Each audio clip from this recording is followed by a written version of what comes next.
ಏನಪ್ಪಾ ಗಣೇಶ, ಗುರು ಬ್ರಹ್ಮ ಗುರು ವಿಷ್ಣು ಗುರುದೇವೋ ಮಹೇಶ್ವರ ಗುರು ಸಾಕ್ಷಾತ್ ಪರಬ್ರಹ್ಮಂ ತಸ್ಮೈ ಶ್ರೀ ಗುರುವೇ ನಮಃ. ಸದಾಶಿವ ಸಮಾರಂಭಾಂ ಶಂಕರಾಚಾರ್ಯ ಮಧ್ಯಮಾಂ ಅಸ್ಮತ್ತಾಚಾರ್ಯ ಪರ್ಯಂತಂ ವಂದೇ ಗುರುಪರಂಪರಾಂ. ஹரஹர சங்கர ஜெய ஜெய சங்கர, ஜெய ஜெய சங்கர, ஹரஹர சங்கர, காஞ்சி சங்கர, காமகோடி சங்கர. இன்னைக்கு நான் சொல்ல போகிறது காஞ்சிபுரம். இது காஞ்சிபுரத்தை நம்மளால் சொல்லவே முடியாது, நிச்சயமாக சொல்ல முடியாது. கொஞ்சோண்டு ஒரு எல்லளவு சொல்கிறேன் நான், கேளுங்கோ, ஸ்கிப் பண்ணாமல் கேளுங்கோ. இதை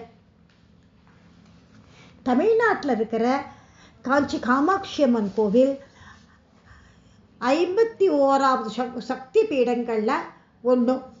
அதே சமயம் உலகத்திலேயே இருக்கிற மோட்சபுரியிலையும் நம்பர் 1 இருக்குது. காஞ்சி காமாட்சி அம்மன் கோவில் இங்கே அம்பிகையை தாயா குழந்தையா எல்லாரும் வழிபடுறா.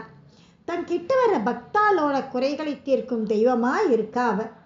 அம்பிகையை குங்குமத்தால் அர்ச்சனை செஞ்சு வழிபட்டா நமக்கு எல்லா விதமான மங்களங்களும் கிடைக்கும் அப்படின்னு ஐதீகம். அன்னை காமாட்சி ஆதிசங்கரர் பிரதிஷ்டை செய்யப்பட்ட ஸ்ரீ சக்கரத்தின் முன்னாடி அமர்ந்து காட்சி கொடுத்துன்னு இருக்கிறதால பக்தர்களோட அஞ்ஞானத்தை போக்கி ஞானம் கொடுக்கிறா அம்பிகை.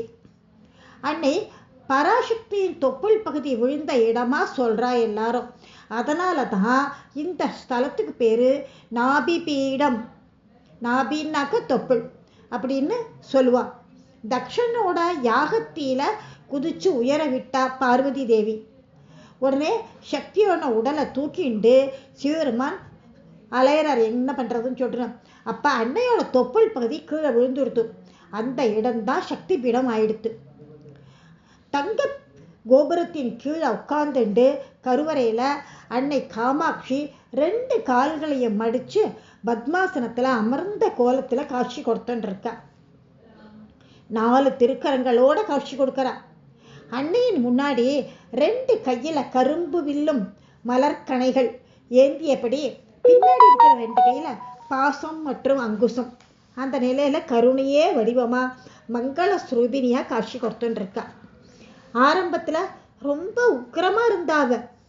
அன்னையின் முன்னாடி ஸ்ரீசக்கரத்தை ஆதிசங்கர பிரதிஷ்டை பண்ணினார். அதுக்கப்புறமா தான் அன்னை சாந்த ஸ்ரூபியா மாறினார். ஸ்ரீ லலிதா திரிபுர சுந்தரியின் பூரண பிம்பஸ்ரூபினியா இருக்காவ. அருள்மிகு காஞ்சி காமாட்சியின் மூல விக்கிரகம் காயத்ரி மண்டபத்துல அன்னையோட கருவறையில சிவன் விஷ்ணு பிரம்மா இவாளோட சக்திகள் அடங்கிய திருத்துவத்தால சூழப்பட்டிருக்கான். கருவறையை சுற்றி இருக்கிற அந்த சுவர்ல பார்த்தேன்னாக்க பங்காரு காமாட்சி, ஆதிசங்கரர், சரஸ்வதி இவாளோட சன்னதிகளும் இருக்கு. இங்க பத்தாரிகா, தவகாமாட்சி, அஞ்சன காமாட்சி, ஸ்வர்ண காமாட்சி, உற்சவ காமாட்சின்னு 5 வடிவத்துல தரிசனம் கொடுக்குறார். 108 திவ்ய தேசங்கள்ல ஒன்னா இருக்கக்கூடிய திருக்கல்வானூர் பெருமாள் கோவில் சிதலமாயிடுத்து. அதனால அங்கிருந்த பெருமாளையும் கொண்டு வந்து இங்கேயே வச்சுட்டார். திவ்ய தேசங்களில் ஒன்னான அம்மன் கோவில் திருமாலின் வராக வடிவத்தை தரிசனம் பண்ண முடியும் இங்க. அதோத்து சூரியன், சந்திரன், குபேரன் இன்னும் பல தெய்வங்கள்லாம் இந்த கோவில்ல இருக்கு.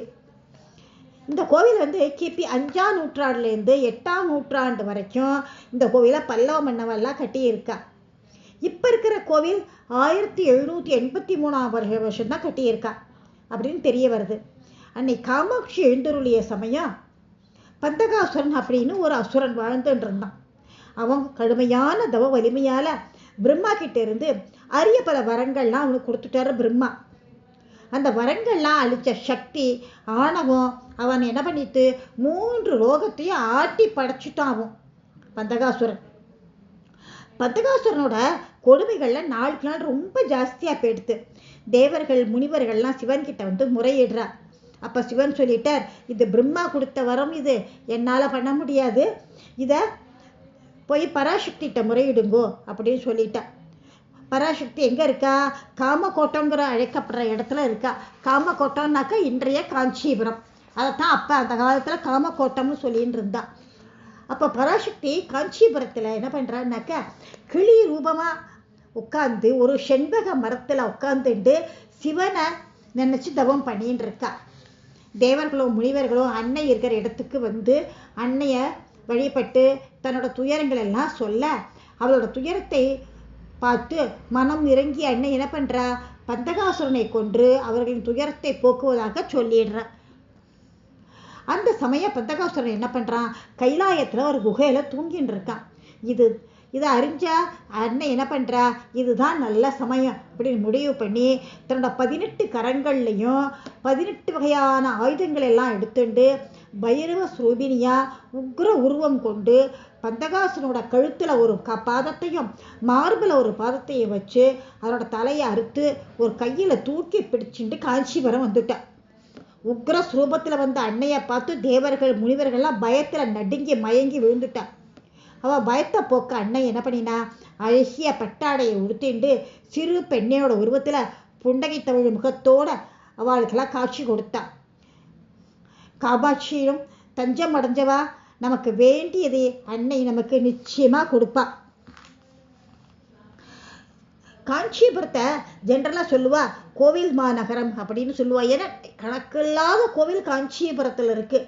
காஞ்சிபுரத்தோட வரலாற சொல்லிகிட்டே போகலாம், அதுக்கு எண்டே இல்லை. அம்பிகையோட கதையை சொல்ல முடிவுங்கிறது இருக்கா, கிடையவே கிடையாது. அதே சமயம் தசரத சக்கரவர்த்தி கூட இங்கே வந்து தான் புத்திரகாமேஷ்டியாகம் பண்ணி அவருக்கு ராமா லக்ஷ்மணா பரதா சத்ருகெல்லாம் பிறந்ததா ஒரு வரலாறு கூட இருக்கு. நமக்கு என்ன வரம் வேணுமோ அதை காமாட்சி அம்மன்ட்ட வேண்டிண்டா நிச்சயமா நம்ம கேட்டதை கொடுப்பாள்.